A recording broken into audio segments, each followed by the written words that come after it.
हमारे लिए बहुत खुशी की बात है कि हमारे सामने बैठे हैं डॉक्टर निरंजन, वैज्ञानिक और प्रभारी निदेशक, जिन्होंने पीएचडी भी रेशम पे ही किया है। इसलिए इनसे रेशम के बारे में बात करना एक अनुभव होगा और इनकी बात को सोचा और समझा जाएगा। तो मैं बिना बिना किसी तमहीद के मैं सीधे प्रश्न पे आता हूँ कि निरंजन जी, आपको रेशम के बारे में, उद्योग के बारे में आप क्या बताना चाह सकते हैं? बहुत अच्छा प्रश्न है। भारत वैश्विक स्तर पर रेशम का द्वितीय स्तर का उत्पादक है चाइना के बाद। चाइना सबसे ज़्यादा उत्पादन करता है विश्व में, करीब 80,000 मेट्रिक टन, और उसी के बाद भारत आता है, यह 40,000 मेट्रिक टन पर है। भारत की विशेषता क्या है कि इसमें 5 तरह के रेशम होते हैं।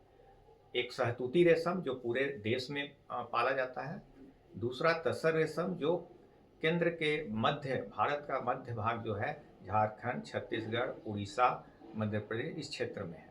मूंगा आसाम में है, जिसे गोल्डन सिल्क कहते हैं।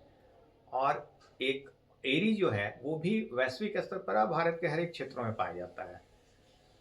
एरी जो है, अंडी, जिसको अंडी का चादर जो आप लोग बोलते हैं, वो एरी से बनता है। और जो आपको कोसा सिल्क है वो तसर है, और मूंगा है गोल्डन सिल्क, जिससे कि मेखला चादर वगैरह आसाम के लोग पहनते हैं। और जो बनारसी सिल्क और साउथ सिल्क बोलते हैं वो सहतूती रेशम है। तो सर आपका तो ज़्यादातर पोस्टिंग या तो झारखंड में रहा है या असम में रहा है, तो आपको तसर के बारे में आप कुछ बताना चाहेंगे क्या? कि तसर रेशम झारखंड में हजारों सालों से यहाँ के आदिवासी पालते आए हैं, जिसको कि केंद्रीय रेशम बोर्ड अपना हस्तक्षेप करके केंद्रीय तसर अनुसंधान केंद्र का स्थापना किया 1960 में। जिसके बाद वहाँ से जो भी अनुसंधान की गई उसको तकनीकी बनाकर किसानों को प्रदान किया जाए, जिससे उसकी उत्पादकता बढ़ गई। जो पहले किसान केवल 30-20 कोकून प्राप्त करते थे एक तितली के अंडे से, वो केंद्रीय रेशम बोर्ड के तकनीकी के हस्तक्षेप से करीब 70-80 कोकून हो गए। तो उनकी आमदनी बढ़ी, क्योंकि एक कोसा बिक्री होता है आज के दिनांक पे आपको 8 रुपया में एक कोसा, जो डाबा कोसा होता है, जो कि उसका कॉमर्शियल उत्पादन है, वो बिक्री होता है। एक कोसा में करीब 1600 मीटर लंबा धागा होता है। एक कोसा के 1600 मीटर धागा होता है, और 1 केजी कोसा से आपको प्राप्त होता है जो पैसा, वो 15,000, 12,000, 20,000 प्राप्त होता है। और 1 केजी कोसा से 3 साड़ी बन जाता है। तो आप समझिए कि एक साड़ी का दाम 10-15 हज़ार है, तो 3 साड़ी मतलब 50,000।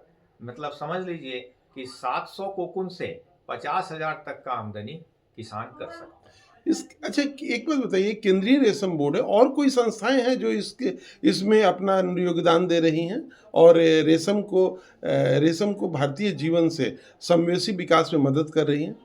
बहुत अच्छा प्रश्न है। रेशम पालन एक समावेशी विकास का बहुत बड़ा साधन है भारत के लिए। क्यों? क्योंकि इसमें कृषक, जैसे एग्रीकल्चर में, कृषि में बहुत ज़्यादा मानव दिवस होते हैं, बहुत सारे कृषक लोग काम करते हैं, वैसे ही वस्त्र क्षेत्र में दूसरा नंबर आता है। तो वस्त्र भी क्षेत्र में कॉटन भी है और बहुत सारे धागे हैं, लेकिन रेशम में स्वयं, चूंकि रेशम में कृषि आधारित है, तो जितने गाँव के लोग हैं वो सहतूती में करते हैं। और जो जंगल के कृषक हैं, जो बहुत ही गरीब हैं, जो जंगल के रहने वाले, वो तसर के कोषों को उत्पादन करते हैं। तो इसमें जो हम लोग केंद्रीय रेशम बोर्ड जो भी योगदान देता है कि उनको बढ़ाने के लिए, उसके अलावे राज्य में रेशम निदेशालय होता है, वह प्रदान करता है विभिन्न तकनीकी को एक जगह मिलाकर किसानों को देने के लिए। इसके अलावे जितने भी जिला के विकास जो हैं पदाधिकारी, वो जिला विकास की विभिन्न परियोजनाओं के तहत भी उनको सहयोग करते हैं। और बहुत सारे गैर सरकारी संस्थाएं जैसे प्रदान, वो बहुत ज़्यादा इसमें सम्मिलित है। एक और प्रश्न उठता है कि तसर की क्वालिटी एक बहुत बड़ा इशू होता है।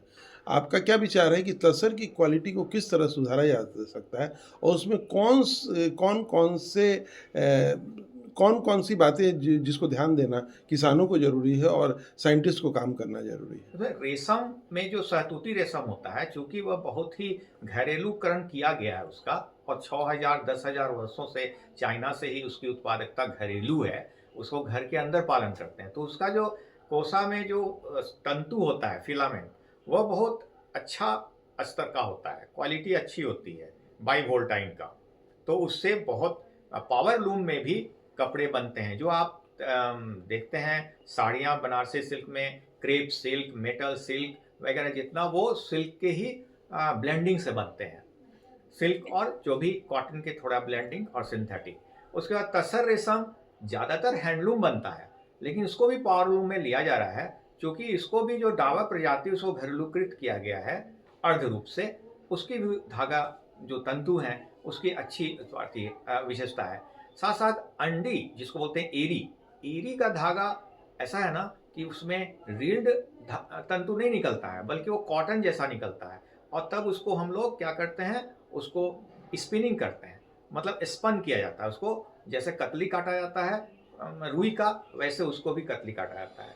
तो इस तरह से उसका जो विशेषता है कि वो गर्मी ज़्यादा प्रदान करता है, इसलिए अंडी के चादर को। अच्छा, एक बात बताइएगा कि आप क्या संदेश देना चाहेंगे रेशम की खेती करने वाले लोगों को, क्या संदेश देना चाहेंगे? यह एक बहुत अच्छा आपका धनोपार्जन का साधन है, जिसमें कि जैसे खेती जब आप कर रहे हैं तो उसके साथ साथ आपको कैश क्रॉप, अर्थात जो धन का जो फसल है वह है ये। तो आप जैसे धान उत्पादन करते हैं तो उस मेढ़ में पेड़ लगा दीजिए और वहाँ पर इसका उत्पादन कीजिए, तो क्या होगा, आपको एडिशनल अर्निंग होगा, एडिशनल आपको पैसा आएगा, इस तरह से आपकी बढ़ेगी आमदनी, तो आप और राष्ट्र का इनकम लेवल, समावेशी विकास में आप सहयोग करेंगे। चलिए, बहुत बहुत धन्यवाद डॉक्टर निरंजन जी, आपसे बात करने का एक अनुभव, सुखद अनुभव रहा। आपको बहुत बहुत धन्यवाद, आप मेरे स्टूडियो में आए और बात की, उसके लिए बहुत बहुत धन्यवाद। Thank you. धन्यवाद।